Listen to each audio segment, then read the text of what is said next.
Red Bluff, California, was a quaint town nestled in the heart of Tehama County. It was the kind of place where everyone knew each other, where children played in the streets until dusk, and where the annual Harvest Festival was the highlight of the year. Life was simple, predictable, and safe. That was until the imp arrived.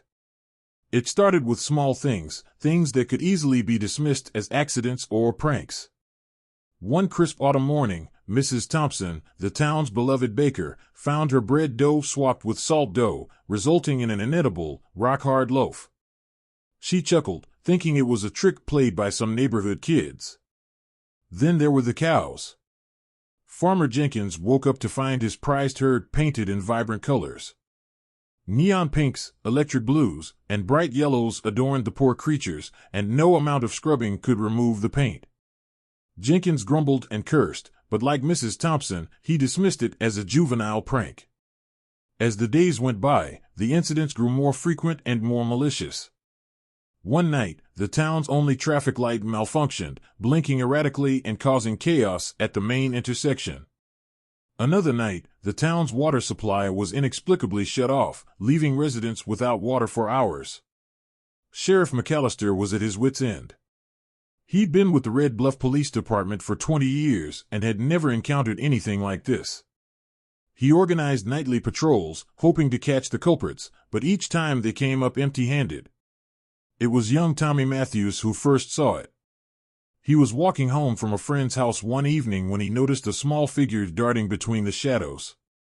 At first, he thought it was a raccoon or a stray cat, but as he got closer, he realized it was something else entirely. The figure was no taller than 3 feet, with a mischievous grin that stretched from ear to ear.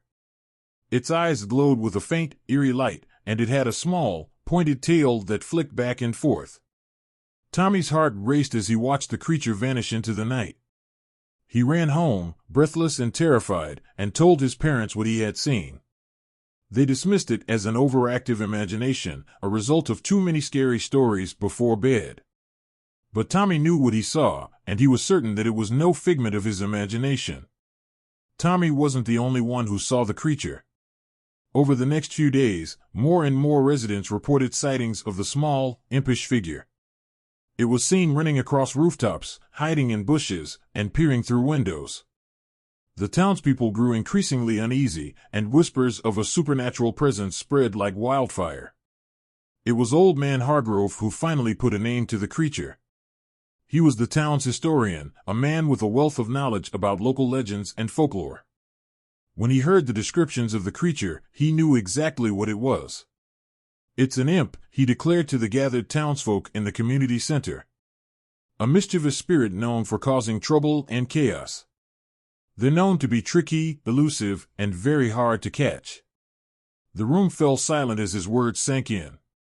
An imp. A creature of myth and legend, right there in Red Bluff. It seemed impossible, but the evidence was undeniable. With the imp's identity confirmed, the townsfolk tried to take action. They set traps, laid out offerings, and even consulted a local witch for advice. But nothing worked. The imp continued its reign of terror, growing bolder and more destructive with each passing day. One night, the town's harvest festival was turned into a nightmare. The imp cut power to the entire town, plunging the festival into darkness. Panic ensued as people stumbled through the pitch-black streets, trying to find their way home. The next morning, the festival grounds were in shambles. Booths were overturned, decorations destroyed, and the food had been replaced with foul-smelling concoctions. The townsfolk were at their breaking point. The imp's havoc began to take a toll on the town. Businesses suffered, people became paranoid, and the once close-knit community grew distrustful of one another. Friends turned against friends, each suspecting the other of being in league with the imp. Sheriff McAllister, desperate to restore order, called in reinforcements from neighboring towns. But even they were no match for the imp's cunning. Every attempt to catch it ended in failure, and the imp seemed to revel in their frustration. One night, Tommy Matthews decided he had had enough. He was tired of living in fear, tired of the imp's relentless torment. Armed with a flashlight and his father's old hunting knife, he ventured into the woods where the imp was rumored to dwell. The woods were dark and foreboding, but Tommy pressed on, his determination unwavering.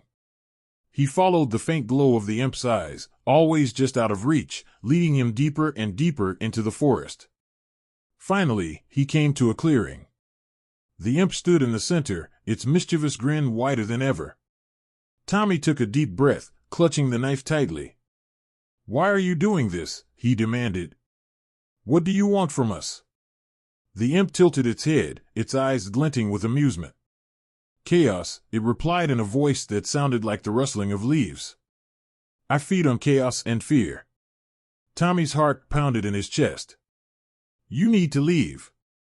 We don't want you here." The imp laughed, a high-pitched, eerie sound. "You can't make me leave, boy. I go where I please." Summoning all his courage, Tommy lunged at the imp, but it was too quick. It dodged effortlessly, taunting him with its agility.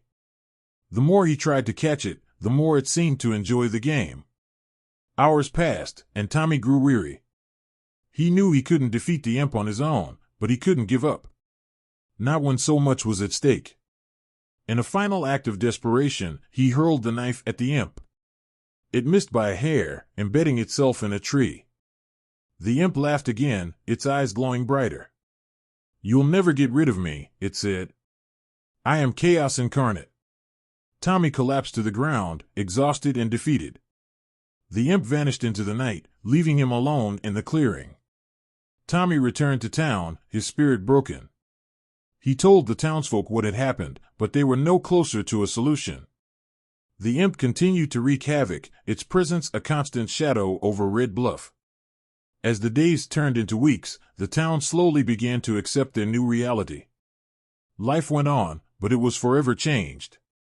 The imp was always there, lurking in the shadows, ready to strike at any moment. Red Bluff never found a way to rid itself of the imp. It remained a thorn in their side, a constant reminder of the fragility of their peaceful existence. The townsfolk learned to live with the chaos, their lives forever marked by the imp's mischievous presence. And so, the imp continued its reign of terror, feeding on the fear and chaos it created.